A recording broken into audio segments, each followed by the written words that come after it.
Today will be very interesting, as you can tell by my get up. Those of you watching over YouTube or on Blaze TV, today's going to be different. Those of you listening over Apple and Spotify, uh, if you can't see me, you're missing a part of the show. I've got my cowboy hat on. I got my sunglasses on.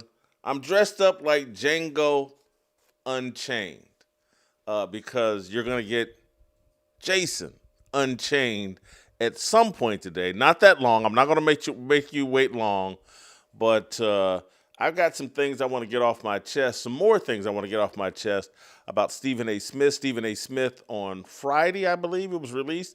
He went on his interview with Cam Newton on 4th and 1, and I've got to respond. And I'm going to respond, and it's going to be Jayson Unchained versus Stephen promoting chains. And so I'm dressed up like Django. You know, me and Jamie Foxx got a lot in common. You know, we're both very handsome young men, great singers, great entertainers. So give me a second. I'm going to get there if you just give me a few minutes. But I want to clear the runway, clear the decks by starting the show off talking about the NBA playoffs this weekend. There were 3 Game 7s. One of them was interesting, and one of them has had significant ramifications. It was the Boston Celtics losing a 3-1 series lead to the Philadelphia 76ers. And that was fascinating. And Jaylen Brown's reaction to losing that game and losing Game 7 and losing that series was fascinating. And I'll talk about that with Jay Skapinac here at the start of the show.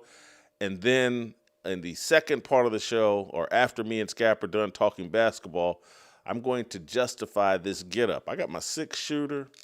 I got everything here. I'm telling those of you that are only listening over Apple or Spotify, give me that 5-star rating, but you're missing out. You got to see the full get-up. I got my guitar. I got Marlboro cigarettes. I got everything.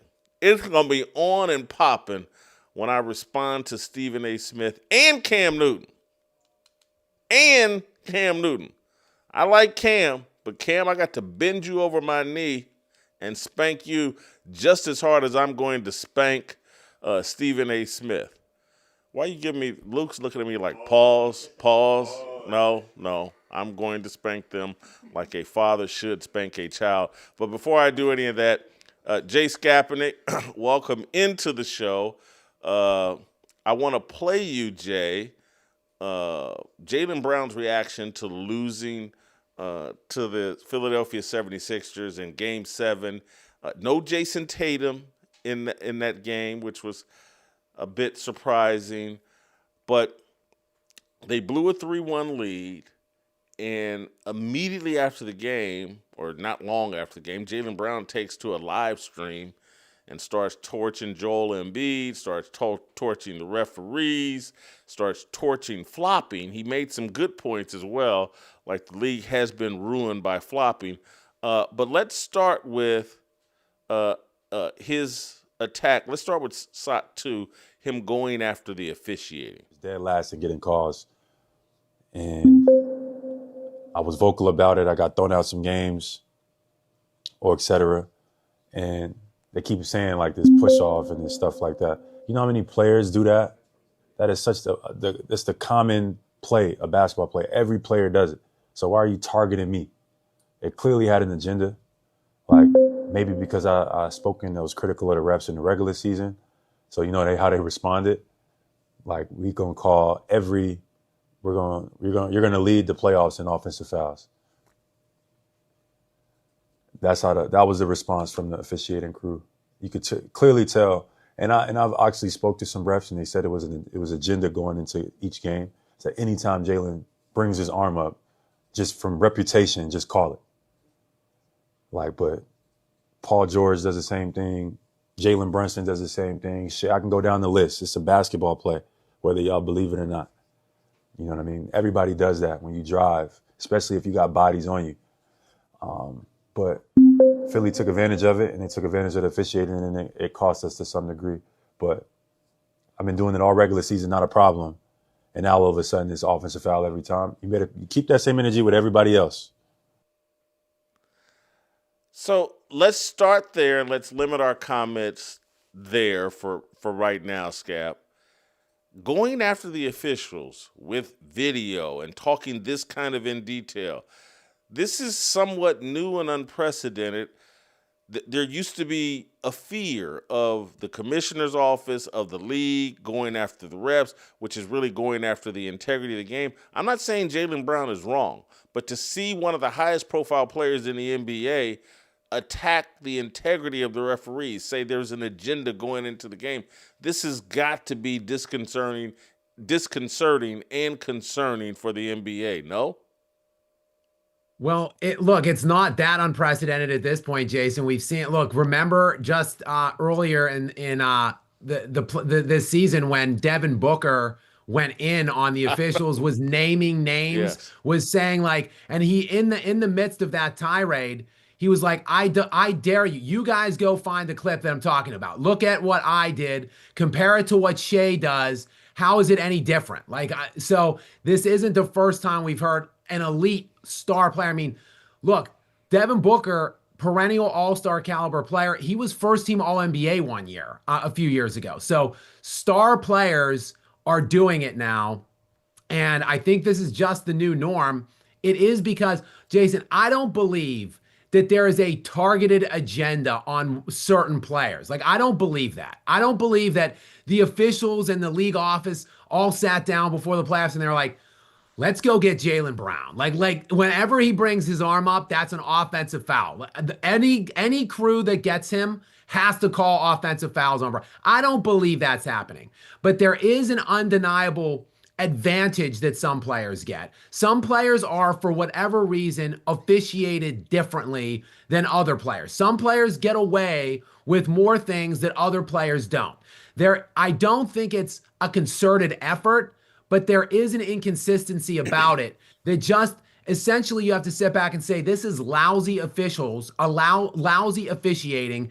The league office has to do better. They have to get better people. There has to be consequences for terrible officiating. And we need to have all of the games look the same. Like, all the players have to be officiated the same. All the games have to be officiated the same. There's a running narrative of, like, for the Nuggets, because I follow the Nuggets team very closely. There are certain crews where the Nuggets simply are never in games. Like, they get blown out by 30 points every time certain crews officiate their games. So that's a problem. There can't be interpretive things being done from one crew to the next. It sends not only a bad message for the fans and like general people watching the games, but also I can see why the frustration really would boil over for players when they play certain games with certain crews or against certain teams and they're getting away with different things than they're not in other games. It's unclear and uncertain how they're going to be officiated, how they're able to play and allowed to play from game to game. And in playoff game to playoff game, it's a major problem. And it's something that the league offices simply has to address. Yeah, I think that's the problem, is Adam Silver doesn't want to address anything. And again, these types of conversations are unhealthy for the game. I'm not sure if they care based on how they treated Devin Booker. He got a slap on the wrist. I think he got a $35,000 fine. You and I were sitting here like, holy cow, he's calling out officials by name. This is unprecedented. He got a slap on the wrist. You and I were thinking, oh, they're going to really put their foot down. They're not putting their foot down about anything, and that's why, you're right, Jaylen Brown feels so emboldened after a Game 7. High-profile game, the only good game this weekend, really, and he's taking a dump on it and taking a dump on the officials and questioning the integrity of the officials. Let me move on to, or add, I don't want to move on, I want to add to this conversation about Jaylen Brown. I want to play this short clip where he basically made an excuse for himself because final 2, 3, 4 minutes, he did not play that well. He's taking a lot of heat. What did they finish? 1 of 12 from the field, the final stretch of the game. Jaylen Brown, a big part of that.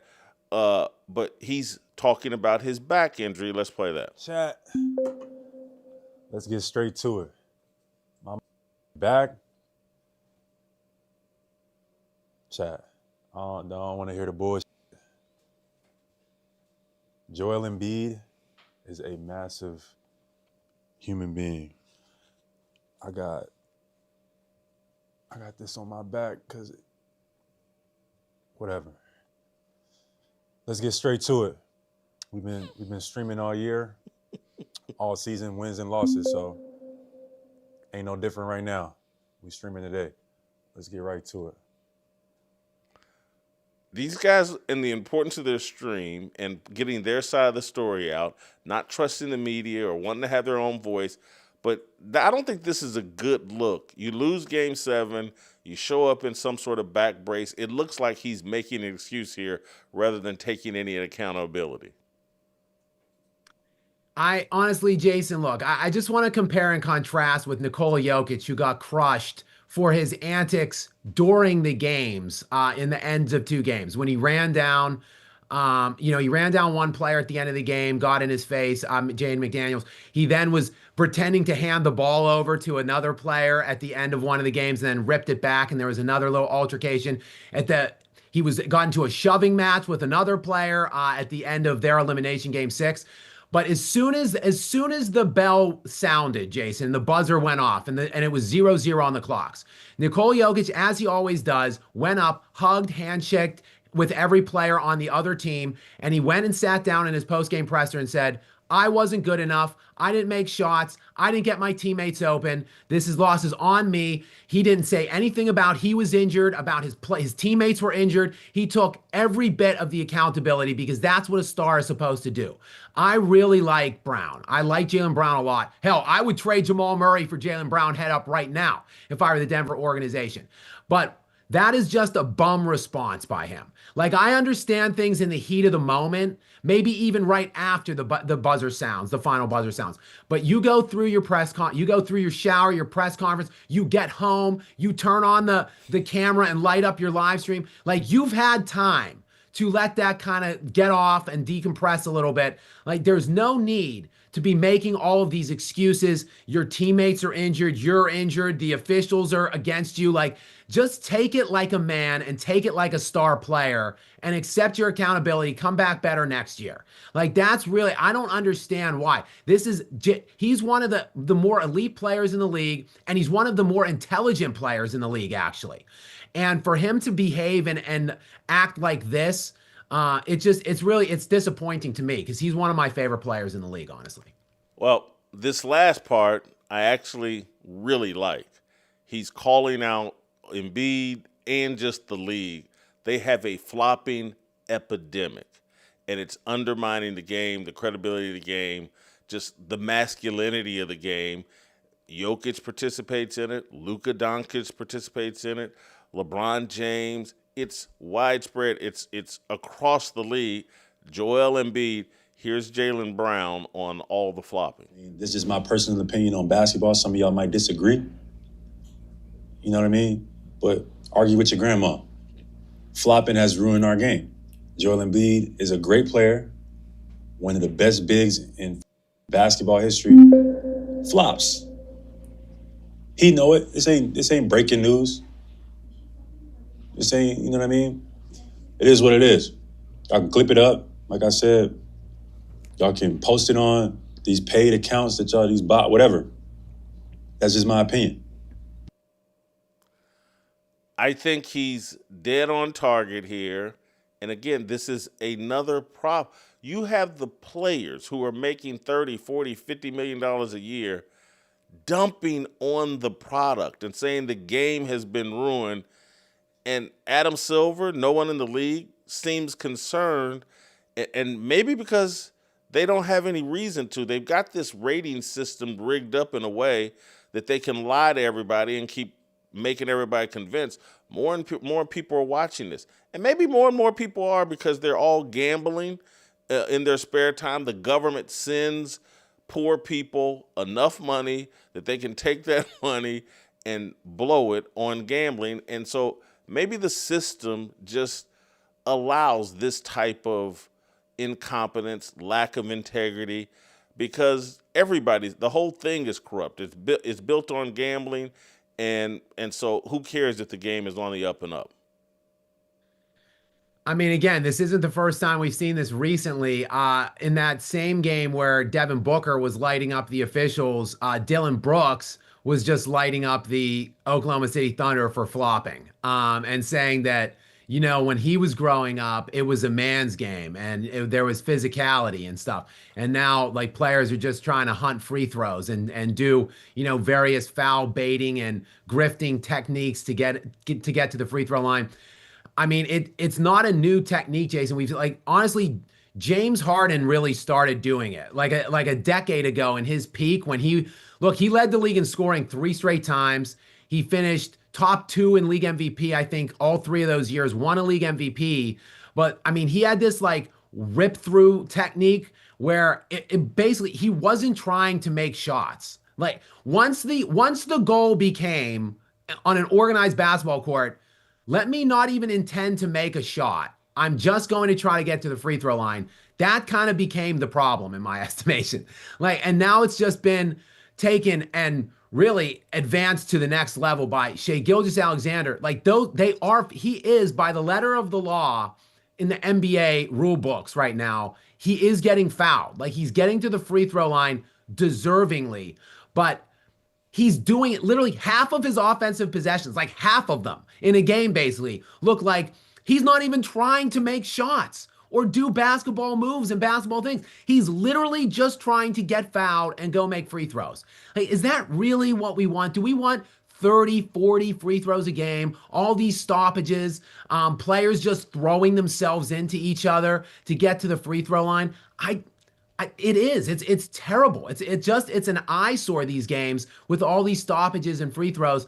And I would think that the NBA would want to repair their product. But to your point, when they're signing $77 billion TV deals for 8 years or whatever the length, that span of time, maybe 10 years, it's like $7.5 billion a year from Amazon and NBC and Disney, like $77 billion. So I make this correlation all the time with the movies today, Jason. Like, the Marvel movies are just slop and filth, but they just stamp that Marvel stamp on it, and who cares? Like, that people are gonna go. It's gonna make 400-500 million here in the domestic box office, like over $1 billion globally. They don't have to make a good product. It doesn't have to be a well-written script, good acting. It's just going to make the money. So, like, ultimately, why work hard and put in the effort to do the difficult things and repair your product when you're just going to make $7 billion a year anyway on your slop? So there's not much incentive, unfortunately, for us, the fans, who want to see a good product. Unfortunately, the NBA's just lined its pockets with these TV deals, and they don't care what it looks like. I want to quickly address just the game, the Boston blowing this 3-1 series lead.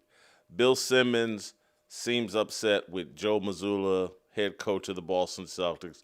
I wonder if you agree with Bill that Joe deserves some blame here. Let's play the clip. I thought Mazzulla was incredible in the regular season. It was, honestly, I voted for him for Coach of the Year. I thought he was incredible. I would have too.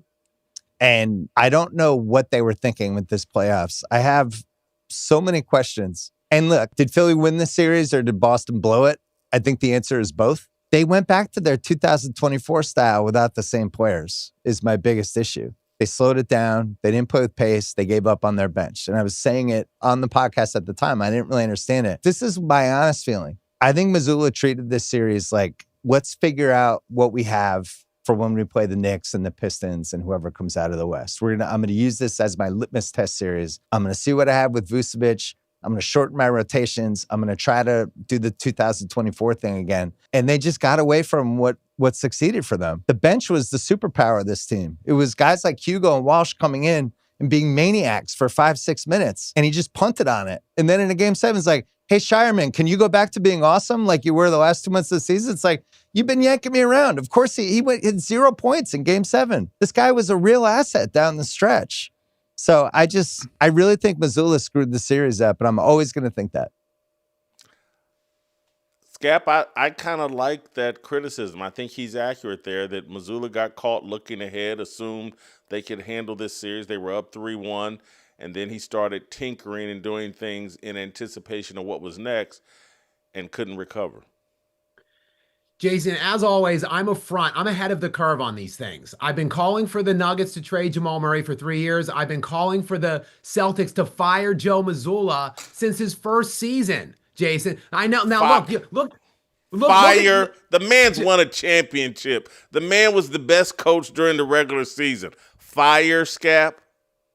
Jason, this guy's resume was pathetic when they gave him the job. Pathetic. Totally undeserving. He was 34 years old.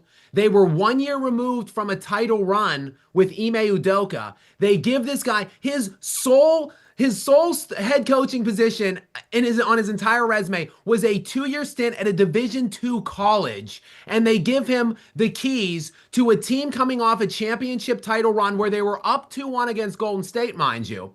Okay, the second most storied franchise in NBA history at 34 years of age. He completely crapped out in his first year in the postseason. I criticized the hiring all season long, and then in his first playoff run, Jason, they're in the East Finals against the 8th seed Miami Heat. They go down 0-3, come all the way back to force a Game 7. They're 8-point favorites at home in Boston to get back to the NBA Finals and lose by 21 to the 8th seed Miami Heat without their second best player.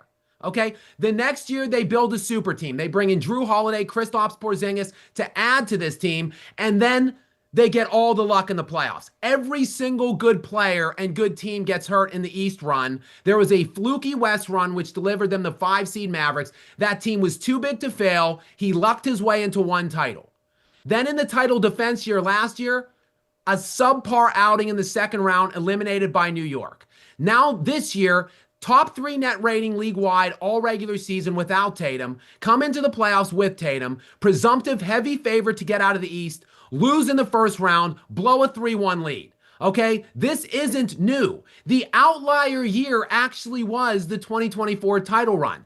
There needs to be bold decisions made here, Jason. You don't just accept and condone losing. This is what I said about Tomlin for years. You can keep going with a bad mistake, or you can fix that mistake quickly. Let me just add this and I'll turn it back to you. Jamal Mosley just got fired today.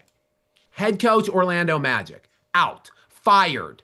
But because he lost to the 1-seed 60-win Detroit Pistons in this first round? No, of course not, because he blew a 3-1 series lead. It doesn't matter that he was playing the 60-win Detroit Pistons, the number 1 seed. It doesn't matter that he's only been there 4 or 5 years, and that his second best player in Franz Wagner missed both Game 6 and Game 7 of this series. It didn't matter for the Orlando Magic.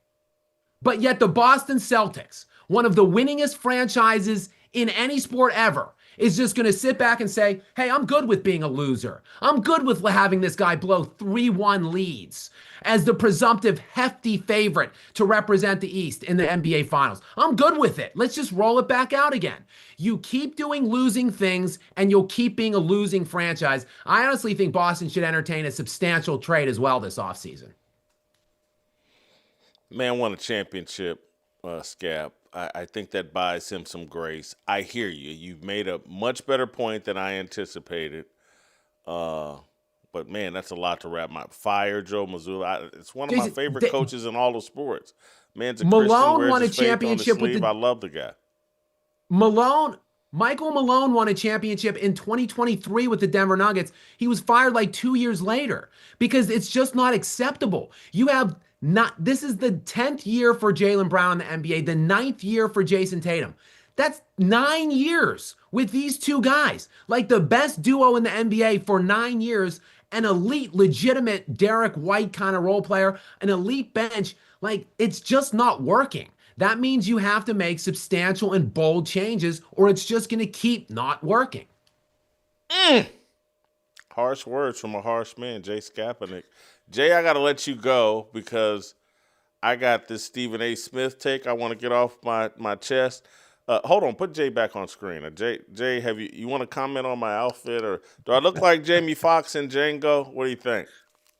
Yeah, Jason, when you welcomed me on first, I was like, oh, am I doing Fearless with Jamie Foxx today? Is it not even Fearless with Jason Whitlock? So yes, I have to say, I love the outfit. I'm gonna have to watch. While I'm leaving the show, I can't wait to see your feedback and response on this latest Stephen A. Smith story. I'm gonna bust a cap in Stephen A's cap. Hey, you see, Stephen A. caps, and I'm gonna bust a cap in his cap. Stay tuned.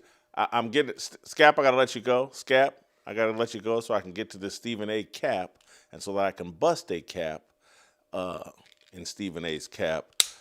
Today's show is about to get even better, and it was good to start. But before I get to roasting Stephen A., I want to talk to you guys about preborn and our purpose here at Fearless. We support the worldview, the biblical view that life begins at conception. No organization does that better than preborn. Preborn provides expectant mothers who are considering abortion. They provide them an ultrasound. The ultrasound introduces that baby's heartbeat and image of that baby to the mother while the baby's in the womb, and now that mother's twice as likely to choose life. That's when preborn steps in, steps up, and supports that mother and child for up to 2 years. You know how they do it? You know why they do it? You know how they can do it? Because we support preborn. Each ultrasound costs $28. 5 ultrasounds cost $140. Regardless of what you have to give, make your best gift today to preborn. It will make you feel good about yourself, and there's nothing wrong with feeling good about yourself when you're out there doing God's work and saving babies' lives, and there's nothing wrong, and it's actually good to honor God by supporting, trying to save his most precious gift, and that is life, the life of a child. So if you want to feel good about yourself, you want to put a smile on God's face, give to preborn the way that I do, preborn.com/fearless. I prefer to go that way, preborn.com/fearless. I give a monthly gift. I'm sorry, I should have called up the emails. I got 2 or 3 emails this weekend from guys that alerted me at fearlessblazeshow.com that they supported preborn. I'll get to you. I'll reference you guys tomorrow. I should have been prepared to do that today. I apologize, but I love it when you guys send me notes. I love it when you tell me you're giving. I love it. I love it. I love it. It keeps me inspired. The other way to give is to dial #250, say the keyword baby. That's #250, the keyword baby. Give to preborn. It helps me do what I'm about to do. Yeah! Stephen A., I'm coming for you. X. Just imagine Kendrick Perkins right now is somewhere cackling and rolling a blunt, laughing and thinking about like, oh yeah, y'all thought I was wrong about Joker? Here I come. I get it. He has 1 NBA championship. And matter of fact, I don't think Jokic is going to win another NBA championship. The knives are out for Nikola Jokic. People are tired of Nikola Jokic and these European foreign-born players dominating the NBA. Yes, some of this is racial idolatry, but some of it is just fact-based. Like the way Jokic crashed out in this series, going after Jaden McDaniel, getting in a shoving match at the end of Game 6, the stupid foul baiting and asking the refs to go check the tape to see if it was some sort of flagrant foul. This series against the Denver Nuggets did some real damage to Nikola Jokic's reputation. I'm not going to call it the same as what's going on with Kevin Durant, but it's close. Definitely, if you're in Serbia, you'll all get fired. Nikola Jokic has some work to do. Perhaps he needs to spend this offseason demanding a trade. Howdy, partner. Yeehaw! Stephen A., I'm coming for you. Got my 6-shooter. I can't stand a Negro wrangler. Shoot, I got a story to tell about a Negro wrangler. Stephen A. Woo! I like the way you die, boy. I dare you. I dare you. Let's talk issues. Don't give me emotion, because see, I got facts. You telling me what you feel. I got facts. Thank you so much for going on the Cam Newton podcast. Holy cow, the gift that keeps on giving. Did you hear Stephen A? I got facts, I got facts. I dare you, I dare you, I dare you. Shoot. You daring me, Stephen A? DJason? Or Jason? The D is silent? you really daring me, Steve, really, you got facts, and you dare anybody to challenge you on the issues. This was awesome. If you missed Stephen A's interview with Cam Newton, you missed a doozy. I'm going to unpack it as Jason Unchained as only I can. Yeah! Let's just dive into Stephen A calling me a POS and Stephen A attacking me and Stephen A talking tough guy. Let me just unpack this interview as it played on Cam Newton's 4th and 1. Let's go to SOT 2. I'm tired of folks allowing these people to talk. You know what a question that I would like people to ask? This is a question I would like people to ask. And I'm not talking about Whitlock, because I will never show up anywhere with his fat ass. That will never happen. That would never happen. You know, I consider him the devil, but he is a fat piece of shit and I don't like him.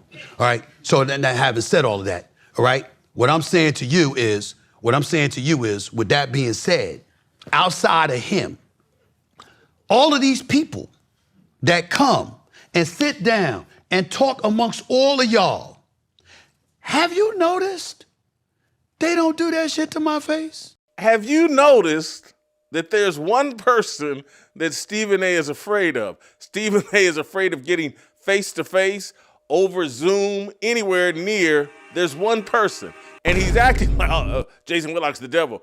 You're afraid of me, Stephen A. Smith. You're afraid of the truth. This interview was comical, and as we get into it, you're going to see why I'm so fired up. If there's one thing I don't like, it's a Negro wrangler. And Stephen A is the classic Negro wrangler. He flew down to Atlanta to wrangle Cam Newton, who had the audacity to talk to me and talk to me on his podcast. And it just so irritated Stephen A. Smith that now he has to go down like Kunta Kinte in Roots and put 20 lashes on Cam Newton and Peggy. And we're going to get to all of it. All of it. Let me just keep it moving. Here's Stephen A.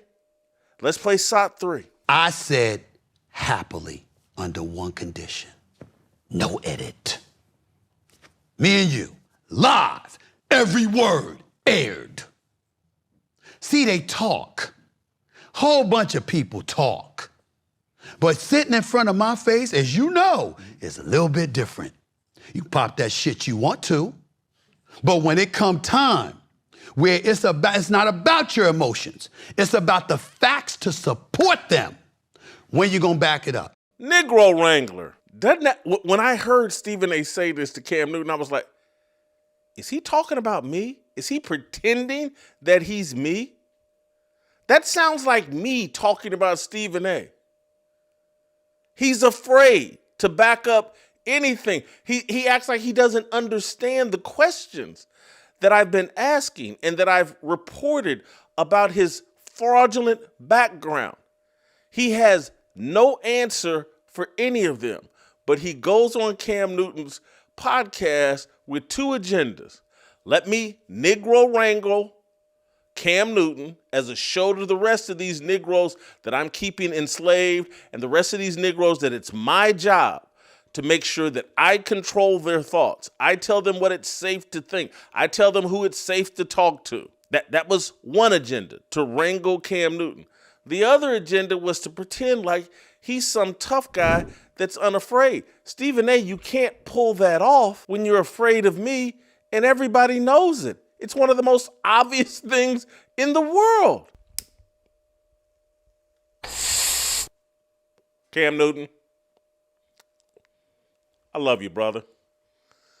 But no way in hell, no way you should let Stephen A. Smith or anybody else fly down to your studio, fly down to Atlanta to talk to you and allow them to talk to you the way that Stephen A. Smith talked to you and Peggy. My mind was blown. I'm like, Cam Newton, grown man, made a couple of $100 million in the NFL, and he's letting Stephen A. Smith come to Atlanta, sit across from him, and talk to him like he was a child. This blew my mind. Cam, you should have called Jayson, DJason, even though the D is silent. Peggy, you should have called me. No way y'all should have let Stephen A. Smith show up at Cam's home, Cam's studio, anywhere near Cam in Atlanta, and allow this 58-year-old delusional punk talk to you the way he talked to you guys. And watch this when I play this clip. And Cam, it pains me to do this. You know I like you. I came on your show. I treated you with respect. We had our disagreements, but I did not treat you like you were beneath me, that you were some boy that I was punking. Stephen A. did that. And you said, yes, sir. Yes, sir. Yes, sir. And I was like, holy cow, play the clip. I am in no way saying you shouldn't have spoken to Whitlock. I don't care if anybody talk to Whitlock all they want to. All I'm saying is that if you're gonna bring up my name, ask those questions. Yes, sir. That's it. Yes, sir. Nothing else. Yes, sir. Y'all caught that, right? Yes, sir. Yes, sir. Toby B. Cam, what are you doing? Toby be good nigga for massa. Good nigga. Yeah. Maybe you think that's great advice from Stephen A. But Stephen A. does not tell any grown man who he can talk to, who he can't talk to, and you just sit there and nod your head, yes, sir, yes, sir. I get you want that paycheck from ESPN and First Take. I get it. If the man respected you in any way, y'all would have had that conversation off air, in private. Hey, Cam, this is what I expect you to do. But bring you on camera and doing that out in front of everybody, he just emasculated you. What are you doing? If that's the stipulation, like, nah, man, I'm good. And look, maybe you're not good. Maybe you made a couple $100 million, you've blown through it. I don't know. But Lord have mercy, don't let Stephen A. do that to you, because now that licensed him to do what he did to you and Peggy moments later. Let's play the clip. I just want to interject real quick. Because for right there, to you, to everybody that's sitting here, and the millions that will watch, I did not know the fabrication or to add, well, how would you know? It never dawned on me to say, hey, hold on. Well, how did you know he was lying about hitting 17 straight? Like those. Where's my man Peggy at? Because I want to look at him when I'm seeing this shit too. Get over here, bro. I want here, Scorpion. I want to see you when I'm talking, because I want to look in one direction. Thank you, my brother. I appreciate that. Hey, how you doing, bud? Woo, get that off. I'm saying to you and your man, who I respect, by the way, you know that. Yo, these are basic questions. This man just pointed at Peggy, a grown man with a wife. Get over here. Get over here. Yeah, I want to look at you when I'm talking to you. And then turned around later in the interview, I respect you. No, you don't. You don't respect Cam or Peggy. No way you put these grown men. I'm pretty sure Peggy just got married. He got a wife. Cam got kids out the yin yang. These guys have reputations and brands, and Stephen A. is talking to them like they're children. Cam is 6'5", 255 pounds, still in great football shape. I don't know what Peggy is, but I know what Stephen A. Smith is. A little punk that weighs about 170 pounds, stayed on the front porch as a kid, was ridiculed as a kid, and y'all letting him talk to y'all like he's Michael Corleone? He's directing you like a little pet animal. Come stand over here. What are y'all doing? And this is classic. This is the definition of negro wrangling. And that's why I'm Jason Unchained today. There's one thing I don't like, is a negro wrangler. Somebody who thinks it's their job to tell another black man what he should think and do when that black man ain't done a dang thing to harm anybody. Look, if Cam and Peggy had done something illegal, out of line, totally disrespectful, They asked a question of me. What's your beef with Stephen A. Smith? I answered the question, somewhat reluctantly, but I answered the question. And now Stephen A., because he can't fight his own fights, is telling Cam Newton and Peggy how to fight for him. This is a punk. There's no other way around it. This is Steven from Django doing the bidding of Disney and Bob Iger and the people that cut his check. But I'm the bad guy. I'm this Negro wrangler, clear as day, but I'm the bad guy. Y'all got to be kidding me. Y'all got to be kidding me. Now, this next thing, we're now getting to the good part of this interview because Stephen A. starts getting defensive about the things that I've said about him, and he's appropriately Negro wrangled Cam Newton to just sit there and nod his head and, yeah, yes, sir, yes, sir, yes, sir. And so Cam is yes, son, and he's been told that's his job. Now Stephen A. is in position to start unpacking his delusion. Listen to this. First of all, I had a shitty college career. Let's get that out the way. Cracked my kneecap in half pretty much as soon as I got there. It was over. I said on countless occasions, I had 17 straight three-pointers. I never did it before. I never did it since. I mean, damn. You know what I'm saying? What you want me to say? You know what I'm saying? Clearly, I didn't have, I'm in the Hall of Fame for the CIAA. It clearly isn't because of basketball, because of my academics. It's because of what I've accomplished. You see what I'm saying? So if you grew up in Indiana or wherever it is that he grew up in, and you're talking about what I did in New York 40 years ago, Cam don't have to know the facts to ask, how would you know that? Were you there? What did you see? You know, when you sit up there and say you did his research, yo, bro, why are you doing such research? Why are you riding him like that? I'm riding Stephen A. because he's a pathological liar. And he just unpacked some pathological lies right in front of Cam Newton. And if he hadn't Negro wrangled Cam first, Cam would be clear-eyed enough and clear-headed enough to go, well, how does he know? He knows because of the way you're unpacking the story, it has to be a lie. Cam, Peggy, you've been involved in the sports world, Cam, for 30 plus years. 30 plus years. Pee wee, junior high, high school, junior college, NFL. You know a bunch of athletes. You know basketball, you know football, you know baseball. Cam, have you ever heard of an athlete cracking his kneecap in half? Who talks that way? Any athlete. Have you ever heard any athlete? Yeah, I cracked my kneecap in half.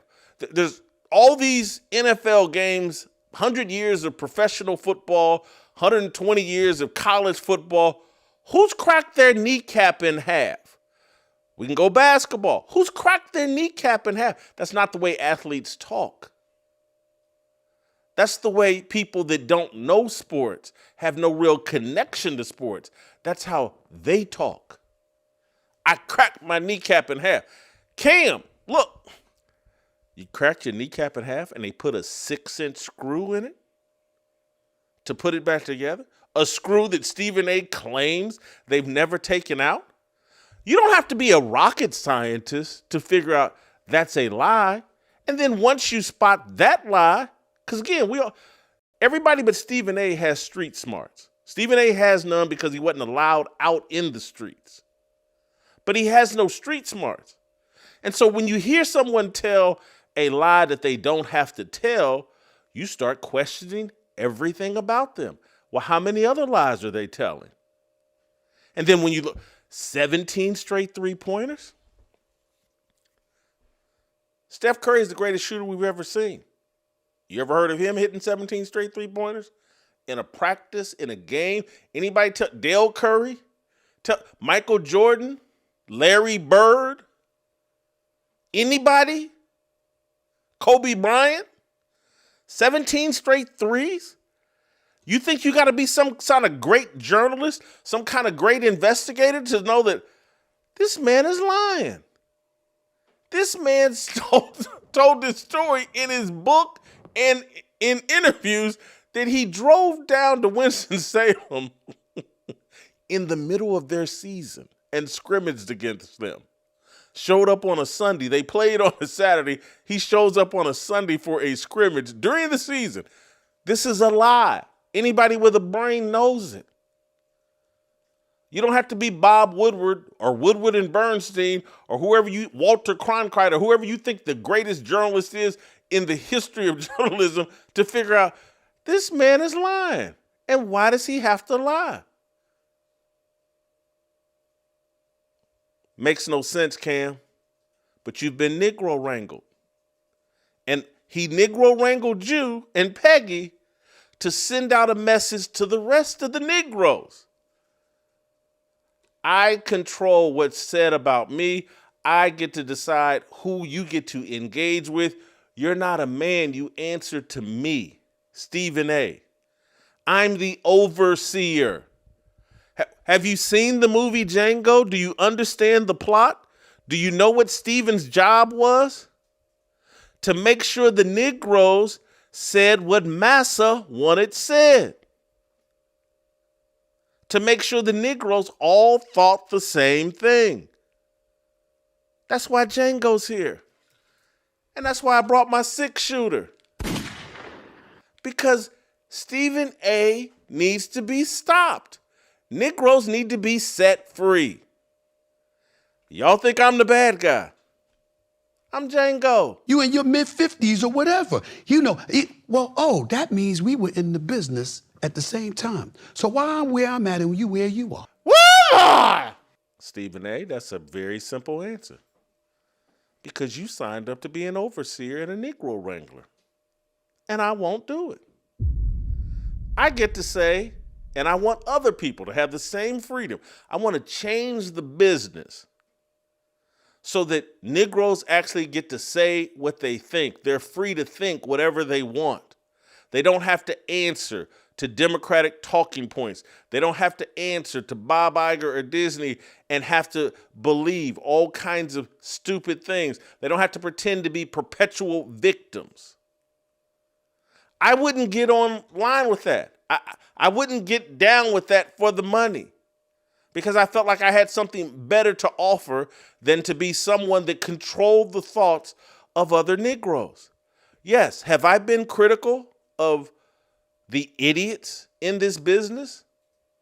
The people that happily go along with the plan that Negroes do as they're told, think what they're told to think, and do what they're supposed to do by their overseers? Yes. And all the Negroes that run around and pretend like we free, but we're victims, and all the evil white man's gonna do this or do that. All because y'all don't really want to talk about who's really in control. Y'all don't want to talk about that alphabet mafia. And I will. And I call out all the letters in the alphabet mafia.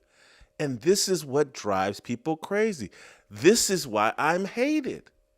Let me call out some of the letters that I'm talking about, just so we're crystal clear here. L, G, B, T, Q, I, A, plus silent P. Oh, yeah, that's part of the alphabet mafia. Let me give you another one. B, L, M. That's part of the mafia that you have to answer to. Let me give you the big one. The one that gets me in all kinds of trouble. A, D, L. Anti-Defamation League. Oh, that gets me in so much trouble. NAACP. SPLC. Those are the alphabet mafia. Those are the organizations that control the thoughts of Negroes. And because I won't be controlled by them, I'm the bad guy. That's why I walk around with my 6-shooter. Don't leave home without it. Because there's Negroes that don't know they need to be saved that I'm trying to save. I want to set you free. Like, y'all want to cape up and celebrate Harriet Tubman, who might be a myth for all I know, but I'm the real deal. I'm the real Django. I want Negroes free. And I know many of you are comfortable in your chains and they're having you believe, well, if I just follow the Stephen A. route, Massa gonna give me a $20 million a year contract. Or he'll at least give me $3 million, $4 million, $5 million. I may not be Stephen A., but I can be Ryan Clark. I can be Jamel Hill. I can be an overseer too. All I got to do is go on TV or go on social media and pretend like the white man is controlling me and limiting me and stopping me from doing what I want to do when it's really the alphabet mafia. I can go into any hood in America. I travel all the damn time. I don't have to hide in a basement in Nashville or where the f he is. I don't have to hide because people want to put me in a body bag. Because you got to have facts. See, when you just attacking people, when you going off, when you Michael B. Jordan wins an Oscar and you gonna call it a DEI Oscar. When you sit up there and you go at Matt Barnes, but you put on a white face. When you sit up there and Ozzie Fudd just sits up there and becomes the #1 overall pick for the WNBA, but you're gonna put some shit on social media talking about that ain't about her deserving to be the #1 pick. That's about her and Paige Beckett and say some shit. It's stuff that crossed the line. That's why he hides. Because he gotta watch out in public because people want him. Now, I wouldn't do that. I'm a law-abiding citizen. On top of it all, I got too much to lose. And number 3, he ain't worth it. I don't have to hide in a basement in Nashville or where the fuck he is. I don't have to hide because people want to put me in a body bag. Yes, Stephen A. When you are a free Negro, when everybody's trying to put you in chains, and everybody's upset with you because you're a free Negro and they don't want other Negroes to know that they can be free. Yes, you have to move a bit more deliberately, a bit more cautiously. Yeah, and so I like being in Tennessee. We have a right to carry down here in Tennessee. You step on our property, we have a right to put you down. It's law. We have that right. We have that freedom. So yes, when you are a free Negro and all the other Negroes in chains are happy about being in chains, you got to be a bit more careful how you move. You just think Harriet Tubman was just running around any and everywhere? You think Nelson Mandela was just running around any and everywhere?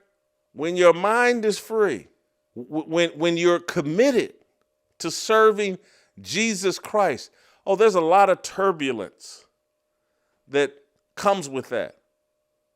And so, Stephen A., I can go into any, Stephen A., cut it out. You ain't never been about that life.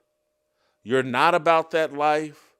You sat on the front porch. You were the little retarded kid that had to repeat the 4th grade. Everybody knows it. All you have to do is listen to you talk. You have no street smarts. I can go into any hood and anywhere in the country because people don't want to bother me. Yes, people would like to reach out and touch me. And I will touch them back. Come on down to Tennessee. And I will touch them back. And I will touch them back. And I will touch them back. Pause. We can have it out. Keep my little pop gun with me. I'm Django. Very comfortable. You think Django got to run around anywhere he wanted in the South after he freed them Negroes? Stephen got to go anywhere he wanted. Anywhere Massa wanted to take him, Stephen got to go. Watch the movie, Stephen. You don't have to know all the facts to know how to question somebody that's pretending they got facts when it is impossible Like literally impossible to have it. How is it impossible?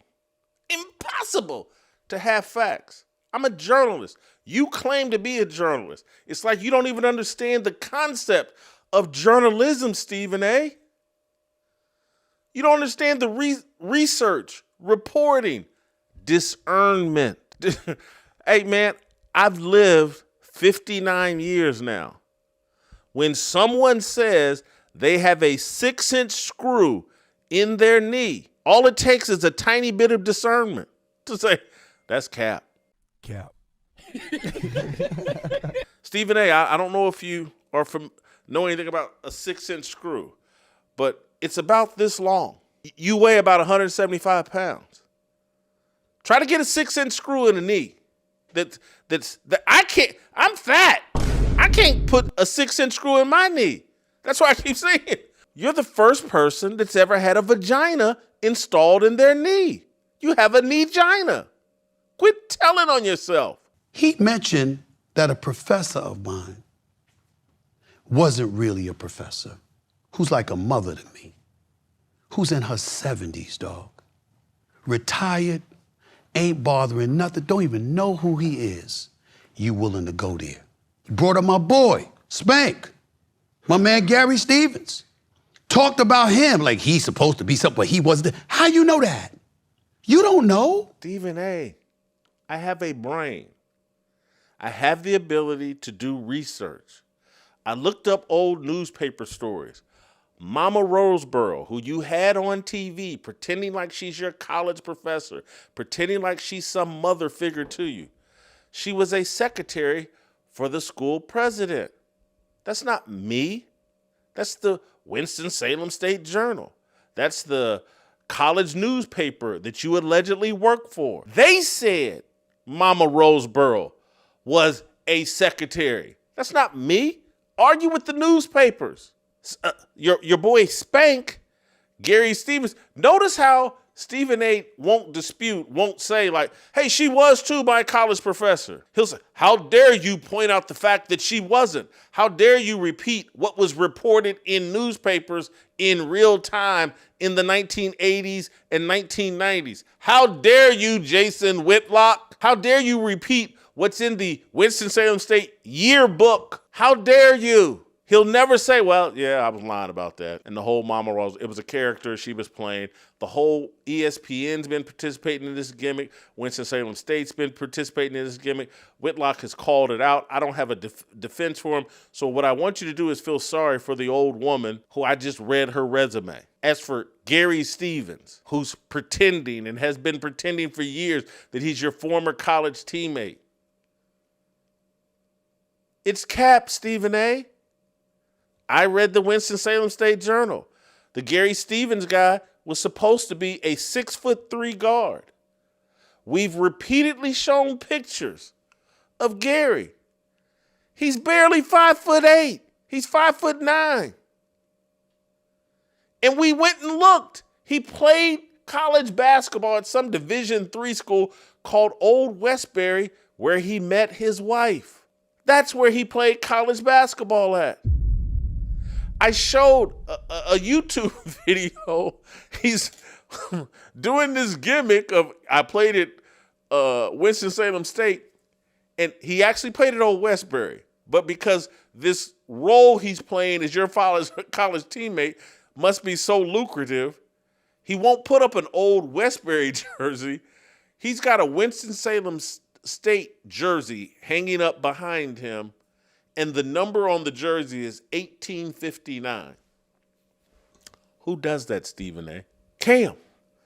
These are the questions that you should be asking. Who does this? You think Cam, I bet you if Cam's got a jersey up in his house, it's number 1. I think that, isn't that what he won in Carolina? No one puts 1859 or the year the Carolina Panthers were founded on some jersey and have that be the representation of their college career. See, Ray, these lies are so obvious, they're comical. And anybody that believes them has to be as retarded as you. You could do this, you could do that. And I go like this on the road. It's gotten to a point, Cam, I don't even want to go on the road without you. I don't want to do a road show. It's first take. It's me. It's what I do. And if I'm on the road and I'm without Cam, I'm like, oh, shit, I got to hold it down. I don't need to do that when you there because you walk into a place and it's Superman all over again. Do you get the strategy here? The Negro Wrangler, the overseer, is offering Cam a butter biscuit. See, Cam, early in the show, I spanked you, I embarrassed you, I emasculated you, I treated you and Peggy like pet animals, told you where to sit, stand, so I could scold you publicly. But now I'm going to offer you a butter biscuit and tell you how great you are, Cam. And I don't want to do a road show without you, Cam. You're my favorite Negro. And you accept wrangling better than most of these Negroes. I don't want to go anywhere without you, Cam. Cam, you're amazing. You're the greatest. Butter biscuit. This is Stockholm Syndrome. This is classic manipulation and abuse. I'll beat you up early on in the interview. I'll put a clown suit on you, completely emasculate you, and then at the end, after I've beaten you up, after I've abused you, this is like classic domestic violence. Then, hey, let's go make love. Let's go be BFF. Let me tell you how much I love you. Let me give you a dozen red roses. Let me tell you how great you are.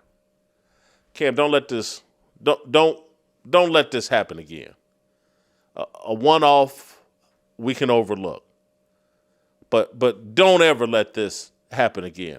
Don't let, you've done too much, you've accomplished too much. You have real accomplishments.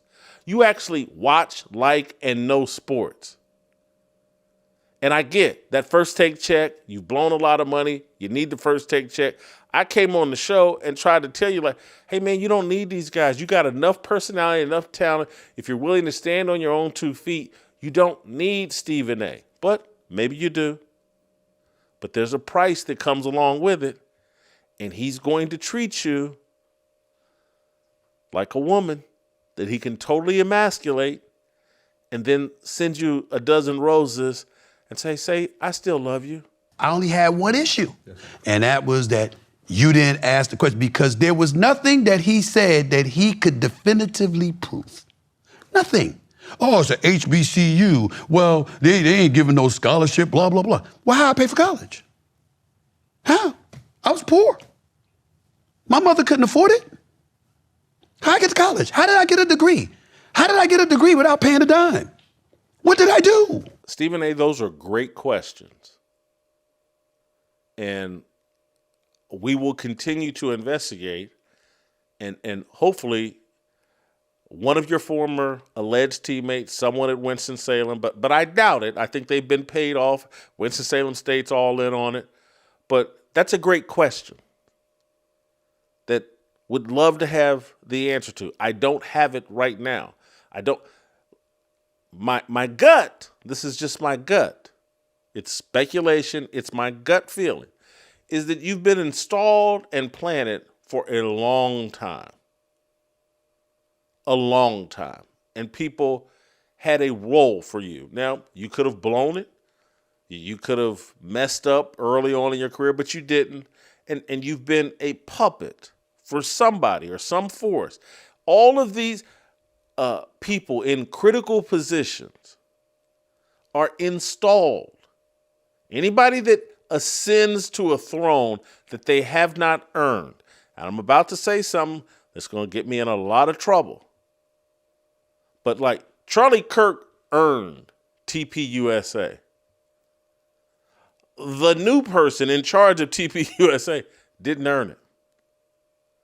And if I believe Cat Williams, who I do, and if I take my understanding of the world is our eyes have been open in these 12 years of Donald Trump, as he's told us, like, the media is a lie and fake news. And as we start to look back in history and wonder how all of these weird things have gone on throughout history, all of these mysterious things, hard to understand, from Lee Harvey Oswald to any and all of it, to 9/11, we start to understand, like, hey, man, there are chess pieces being moved around this board all the time. And we're living in a time where everybody is some sort of MK Ultra that's been in. So when I say everybody, I'm saying most of the people given key critical positions in major institutions,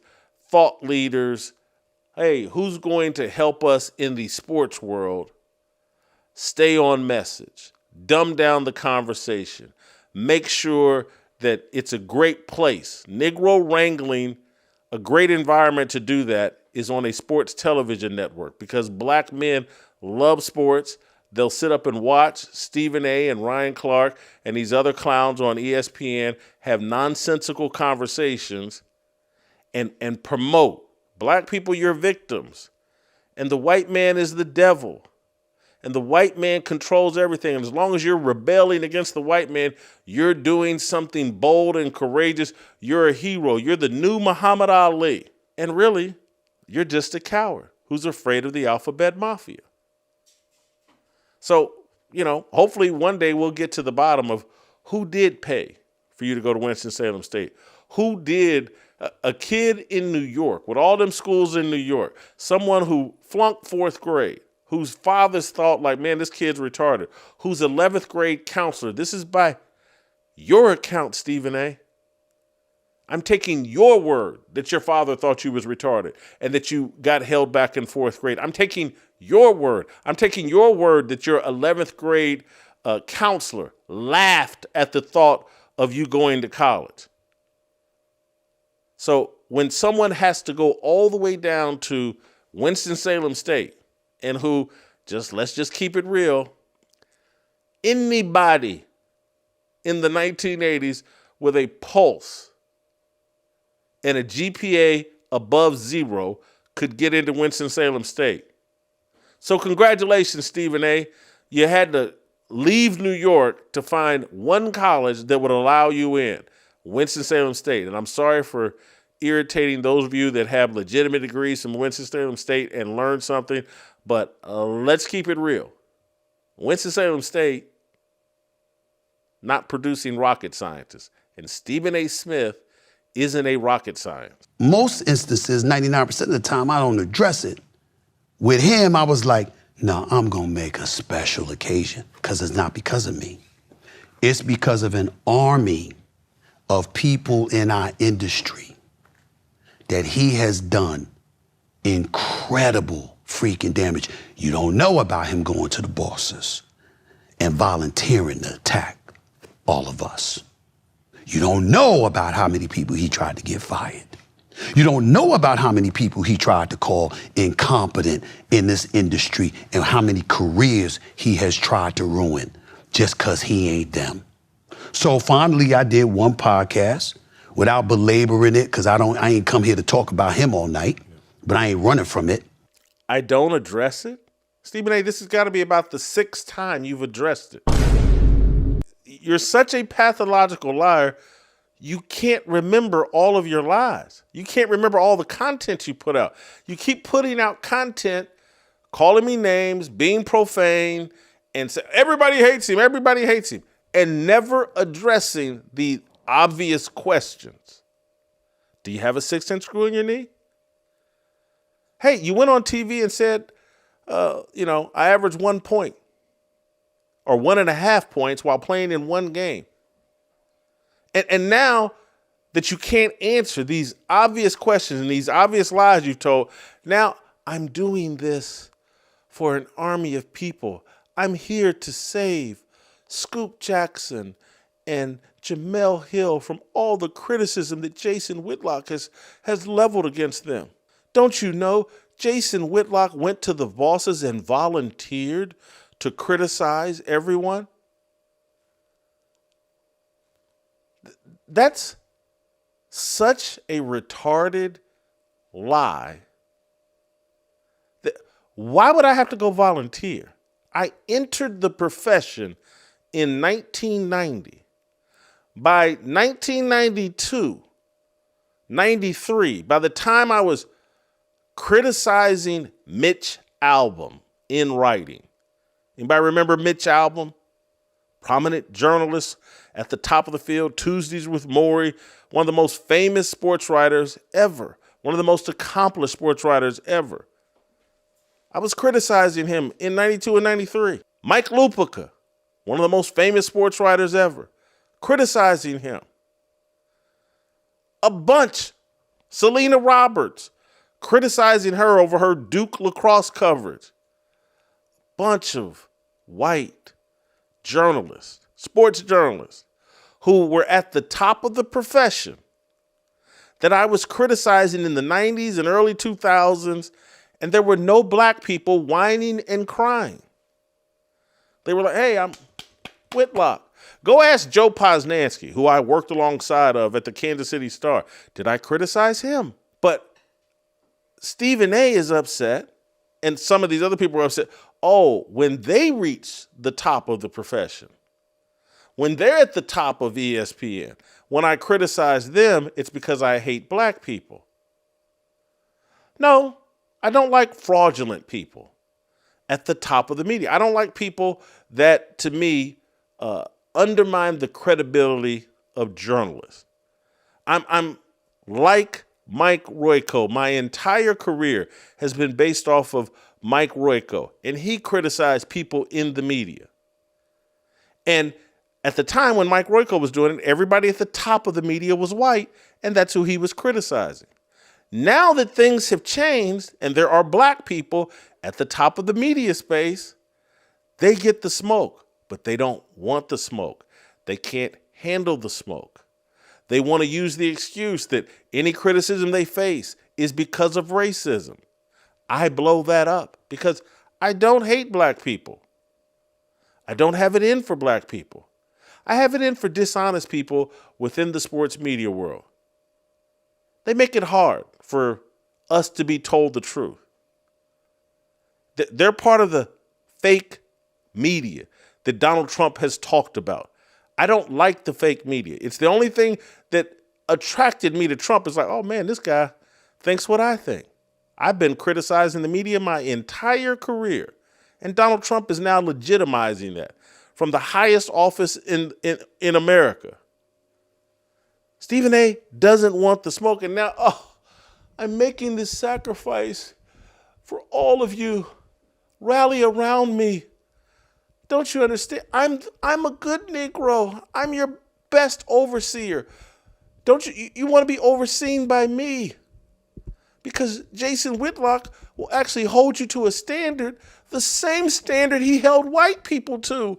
And you know we can't be held to the same standard as white people. White people are superior to us. I don't believe that. I believe white people are held to a higher standard, and that makes them go out and try to reach that standard. I want to hold black people to a higher standard because I believe they can reach it. He talked about he did research. I got files. Am I lying, Rashawn? Am I lying, Solange? Am I lying? I got files of the shit that motherfucker has done. That's what I'm talking about. It's not about his truth. It's about real truth. And it's about a level of evilness and viciousness coupled with lies and despicable stuff that he proves over and over again. Stephen A. has files. The Whitlock files.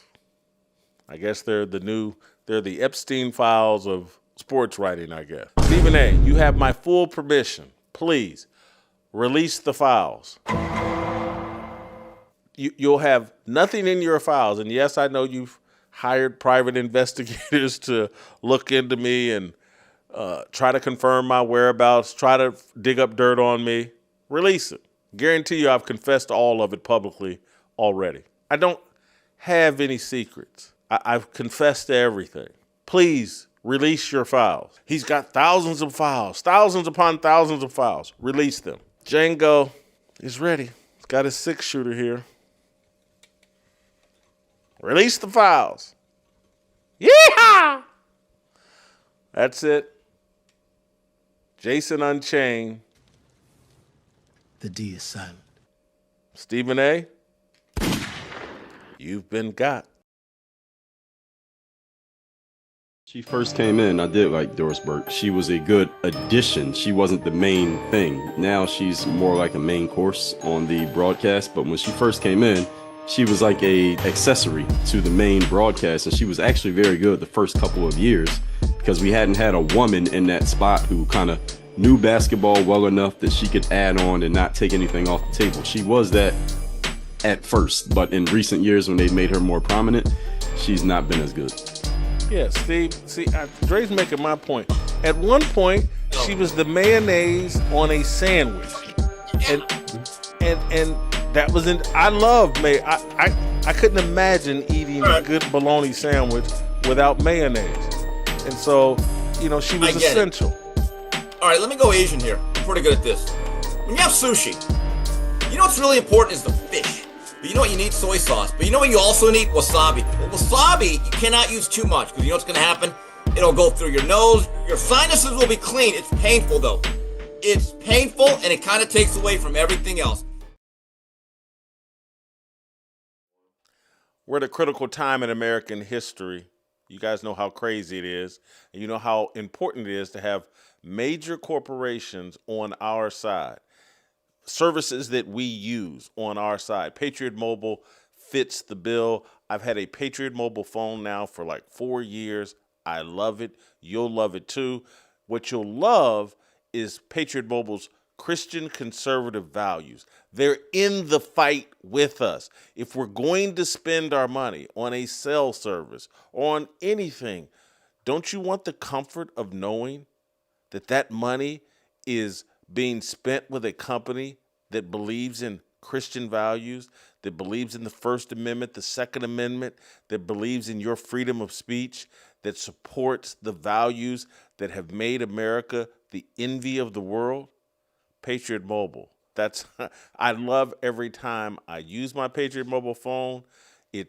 I know I have the comfort. It reassures me like my money's being spent with a company that's not trying to destroy what makes America great, what makes me happy, what has allowed me to move from poverty up, the upward. Guys, but let's just speak to the cell service. They offer unlimited data plans, mobile hotspots, international roaming, and more with simple, seamless activation. You can switch in minutes, keep your number, keep your phone, or upgrade. Here's the difference. When you switch to Patriot Mobile, you'll be a part of a powerful stream of giving that funds directly to a Christian conservative movement. Take a stand today. Go to patriotmobile.com/fearless or call 972-PATRIOT. Use the promo code FEARLESS for a free month of service. Don't wait. That's patriotmobile.com/fearless or call 972-PATRIOT. As the WNBA turns, starring Caitlin Clark, Angel Reese, Asia Wilson. Brought to you by George Soros, Adam Silver, Kathy Engelbert, and the Global Elite. All right, welcome back. I got a couple things about the WNBA I want to get off my chest, and then we're going to move to the Harmony Channel for a discussion with myself and Shamika Michelle and Dre Baldwin.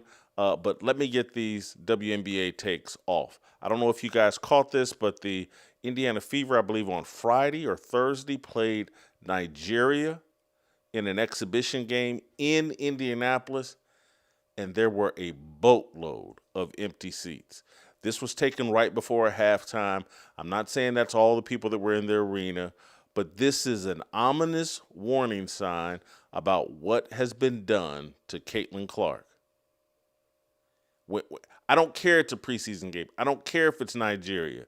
The Caitlin Clark phenomenon was so strong that even in an exhibition game against Nigeria, they had been selling out the arena, or that the arena should have been packed. This is an ominous sign. I told you guys earlier about how they were struggling in comparison to last year and the year before to sell season tickets. I think the Indiana Fever and the WNBA have diminished the star power of Caitlin Clark. You've probably seen the NBC commercials promoting their coverage of the WNBA, and they featured and centered around Asia Wilson, Sabrina Ionescu, and Paige Beckers. No Caitlin Clark. The reason for the season can't get promoted by NBC.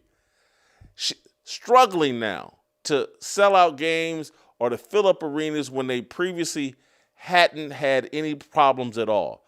I think they've damaged the brand of Caitlin Clark. I think the style of play, the way that team has been constructed, the way they're trying to hype up Kelsey Mitchell. I like Kelsey Mitchell. Love her to death. Really do. I mean, think she's a great player.